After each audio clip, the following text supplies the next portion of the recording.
Good morning everyone.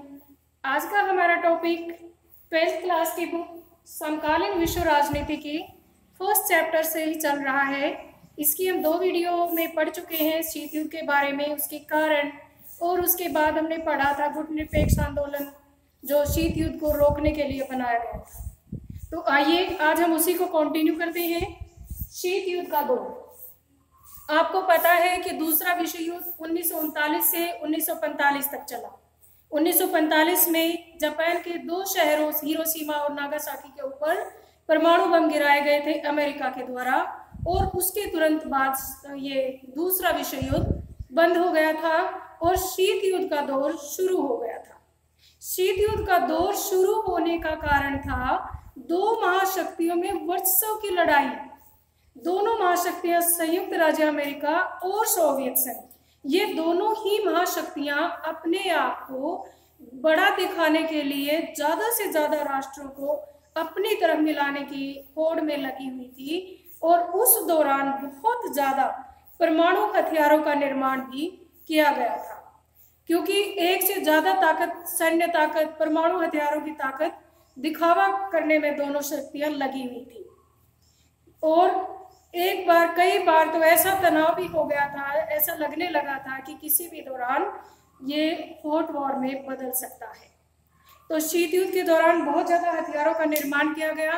अब जो बुद्धिजीवी थे उनके लिए समस्या पैदा हो गई कि इतने ज्यादा हथियारों का निर्माण के कारण अगर कभी युद्ध होता है तो इतना ज्यादा विनाशकारी होगा कि उसमें कोई भी विजेता नहीं बचेगा। आइंस्टाइन ने तो यहाँ तक कहा था कि अगर तीसरा विश्व युद्ध होता है तो पृथ्वी पूरी तरह से खत्म हो जाएगी, और अगर कभी भविष्य में युद्ध लड़े भी गए तो वो डंडे और लाठी के साथ लड़े जाएंगे। तो शीत युद्ध के दौर में बहुत ज्यादा अस्त्रों का निर्माण होने लगा। तो अब उसके ऊपर चर्चा चली कि इन अस्त्र शस्त्रों की होड़ को किस प्रकार रोका जाए। शस्त्र नियंत्रण की बात चली। एक तो निशस्त्रीकरण और शस्त्र नियंत्रण, इनमें थोड़ा सा फर्क होता है। निशस्त्रीकरण का अभिप्राय तो होता है कि जो मानव विनाश के हथियार हैं उनको नष्ट कर देना, जो बने हुए हैं उनको खत्म कर देना। लेकिन शस्त्र नियंत्रण का अभिप्राय होता है कि हथियारों के प्रसार को कम करना। शस्त्र नियंत्रण है हथियारों के प्रसार को कम करना, जैसे विनाशकारी हथियारों का विकास, उत्पादन, जमाखोरी और प्रसार पर प्रतिबंध लगाने को हम कहते हैं शस्त्र नियंत्रण। शस्त्रों के विकास पर, उनके उत्पादन पर, उनकी जमाखोरी पर, उनके प्रसार पर नियंत्रण लगाने को शस्त्र नियंत्रण कहते हैं। और संसार में शस्त्रों को नियंत्रित करने के लिए बहुत सारी संधियां और समझौते किए गए। कई बार प्रश्न बनता है कि शस्त्रों की होड़ को रोकने के लिए अंतर्राष्ट्रीय स्तर पर क्या क्या प्रयास किए गए। तो आइए हम उसी को डिस्कस करते हैं। हम शस्त्र नियंत्रण के लिए विभिन्न प्रकार की संधियां की गई, जैसे सबसे पहले सीमित परमाणु परीक्षण संधि NPT, least test ban treaty, least test ban treaty. तो ये जो संधि थी ये अमेरिका, ब्रिटेन और सोवियत संघ के द्वारा 5 अगस्त 1963 को मॉस्को में इस संधि पर हस्ताक्षर किए थे। और इस संधि का उद्देश्य क्या था कि वायुमंडल में, अंतरिक्ष में और पानी के भीतर किसी भी प्रकार का परीक्षण करने पर प्रतिबंध लगाती है ये संधि। LTPT, सीमित परमाणु परीक्षण निषेध संधि, ये वायुमंडल में, अंतरिक्ष में और पानी के भीतर प्रतिबंध लगाती है। 3 देशों ने इसके ऊपर हस्ताक्षर किए थे। 5 अगस्त 1963 को इसके ऊपर हस्ताक्षर किए गए और ये 10 अक्टूबर 1963 से प्रभावी हो गई थी।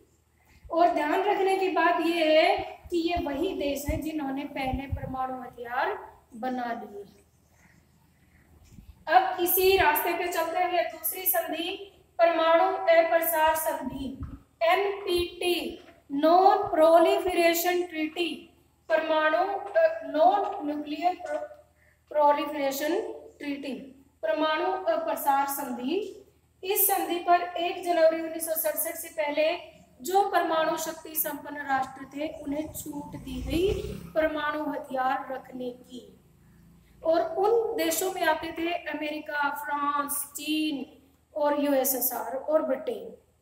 तो इन 5 देशों को तो आगे परमाणु हथियार रखने की छूट दी गई, लेकिन आगे इस संधि में कहा गया कि आगे कोई भी परमाणु हथियार नहीं बनाएगा। यानी जिसने 1 जनवरी 1967 से पहले हथियार बना लिए दैट्स ओके, वो तो ठीक है, वो तो अपने हथियार रख सकते हैं, लेकिन उसके बाद किसी भी देश को किसी भी प्रकार का परमाणु हथियार बनाने की अनुमति नहीं है। तो इस प्रकार से यह संधि भेदभावपूर्ण थी, क्योंकि ये संधि उन देशों को तो परमाणु हथियार रखने की अनुमति देती है जो ऑलरेडी हथियार बना चुके हैं, लेकिन जो विकासशील देश हैं उन्हें परमाणु हथियार बनाने से रोकती है। तो इस संधि पर हस्ताक्षर हुए थे 1 जुलाई 1968 को, और 25 साल के लिए बनाई गई थी ये। 5 मार्च 1970 से ये प्रभावी हो गई थी। ये थी परमाणु अप्रसार संधि NPT। इसकी सबसे बड़ा जो दुर्भाग्य इस संधि का यही था कि जो 1967 से पहले जिन्होंने परमाणु हथियार बना लिए हैं वो तो परमाणु हथियारों को रखे, लेकिन जिन्होंने तब तक हथियार नहीं बनाए हैं वो परमाणु हथियार नहीं बना सकते हैं। तो आगे उसके बाद हमारी तीसरी संधि आई, सामरिक स्तर परिसीमन वार्ता। सामरिक स्तर परिसीमन वार्ता, इसका मतलब है स्ट्रेटेजिक आर्म लिमिटेशन ट्रीटी।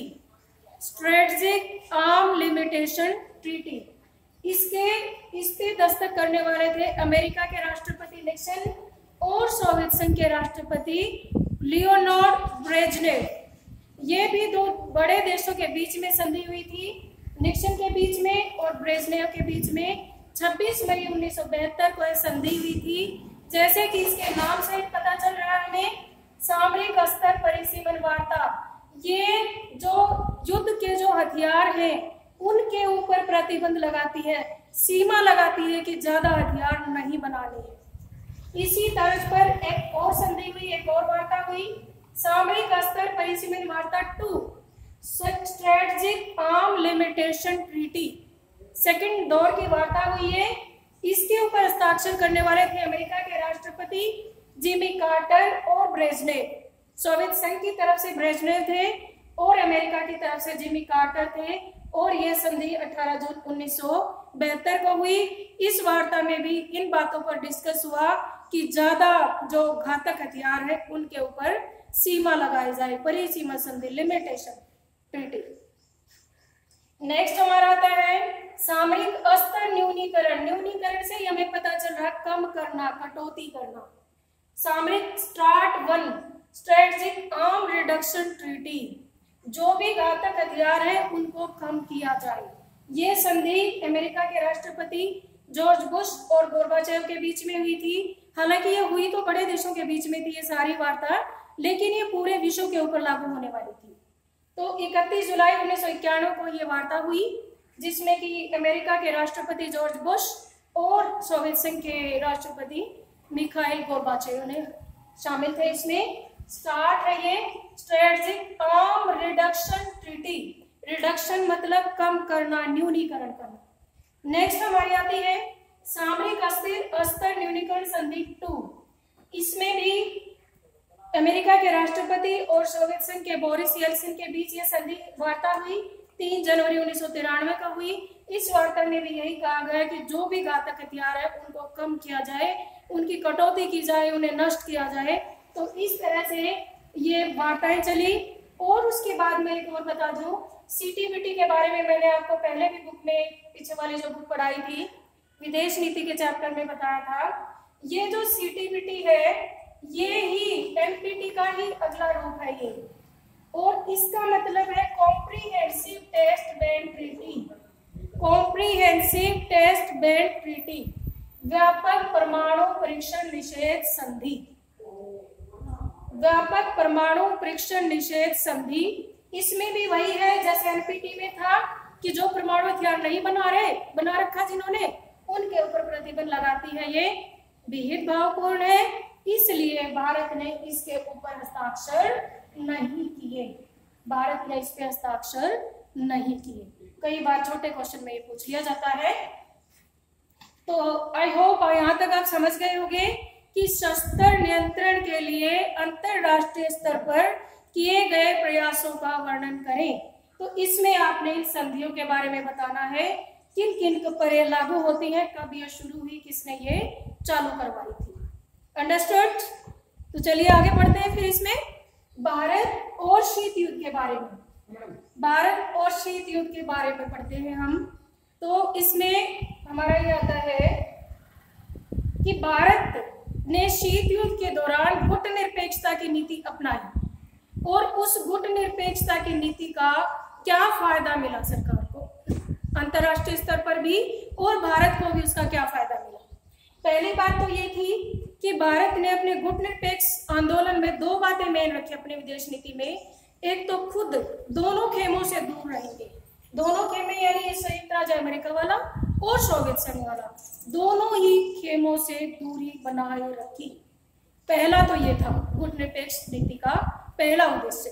दूसरा उद्देश्य था कि जो नव स्वतंत्र देश हैं वहां भी उनको भी खेमों में जाने से रोका।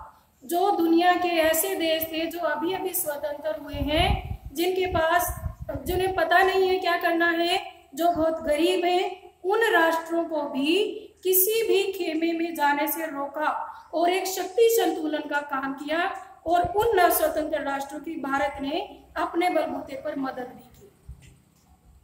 आगे बात आती है, दोनों महाशक्तियों के बीच संवाद और मध्यस्थता कायम रखी।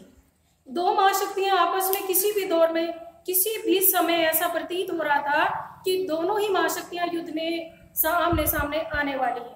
भारत ने समय समय पर, चाहे कोरिया का संकट हो, चाहे कांगो का संकट हो, चाहे वियतनाम की समस्या हो, चाहे अफगानिस्तान की समस्या हो, इन सारी समस्याओं में दोनों महाशक्तियों के बीच में खड़ा होकर के मध्यस्थ का काम किया और इस तरह से दोनों महाशक्तियों को बड़े युद्ध में जाने से रोका।